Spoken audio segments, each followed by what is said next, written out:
The Devil with the Three Golden Hairs. Part 1. Once upon a time, there was a poor woman who gave birth to a son. When the child was born, it was noticed that the crown of his head was still wrapped in the caul, and people predicted that when he turned 16, he would marry a princess. At that time, the king was traveling to understand the people's hearts. The king asked the villagers if there was anything unusual in the village, and they replied, "Recently in the village, there is a boy who, when born, still had the crown of his head in the caul. People predict that when he turns 16, he will marry the princess." The king, who was naturally cruel, became very angry when he heard this, and immediately went to the house of the child's parents, pretending to be kind and fond of children. The king said, "You are poor, let me raise and educate your child." The couple initially refused, but when they saw the stranger offering them a lot of gold, they thought, so the couple finally agreed to hand over their son to the stranger. The king placed the baby in a chest and continued on his journey. One night, by a deep water hole, the king had the chest thrown into the water, thinking to himself, "That's it, I've freed my daughter from this unwanted son-in-law." But the chest did not sink. It floated along the water like a small boat, and not a drop of water got inside. The chest kept floating, and it was eventually caught in a watermill 2 miles from the capital. Just then, the miller's son saw it, pulled it up with a hook, and was hoping to find gold and jewels. However, when he opened the chest, he only found a healthy, handsome baby. He carried the baby to the miller and his wife. "It's not gold or jewels, but a child." Perhaps this is God's plan for us to have another child. The child grew up in the love and care of the miller and his wife.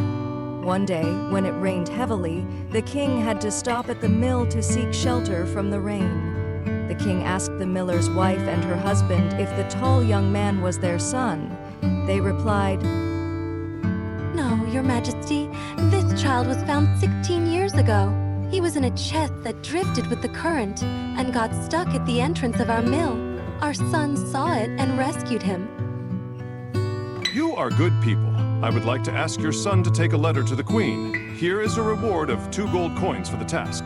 The boy was asked by the miller to prepare to deliver the letter. The young man took the letter and set off immediately, but along the way he got lost in a vast forest. In the dark of night, he saw a flickering light and walked toward it. As he got closer, he found a small house. Upon entering the house, he saw an old woman sitting by the fire. The old woman was startled by his sudden appearance and asked, "Where do you come from? Where are you going?" "I come from the mill. I have been sent to deliver a letter to the queen. May I stay here tonight as I have lost my way in the forest?" "Poor child, you have wandered into a den of thieves. When they return, they will kill you." "Whoever comes, it's the same. I'm not afraid. I am very tired and cannot move any further." So he stretched out and immediately fell asleep on the sofa. Later, the thieves slowly returned and angrily asked who the stranger was lying there sleeping. The old woman said, "No, the boy is innocent. He came to deliver a letter to the queen, but he got lost in the forest, so I let him stay here." The thieves immediately read the letter and saw that it instructed them to kill the bearer. Though ruthless, one of the thieves felt pity and tore up the letter, writing a new one that said, when the bearer arrived, the queen must marry him before the king returned. Then the thieves let the boy sleep peacefully on the couch until morning.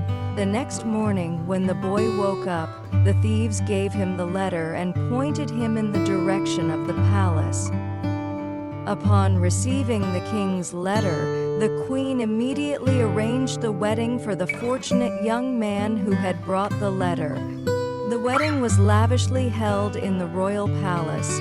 The princess lived happily and contentedly with her handsome and charming husband.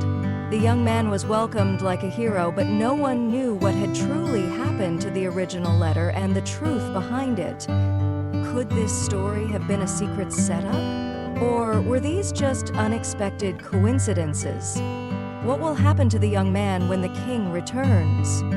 These questions will continue to stir curiosity and await answers in the next episode.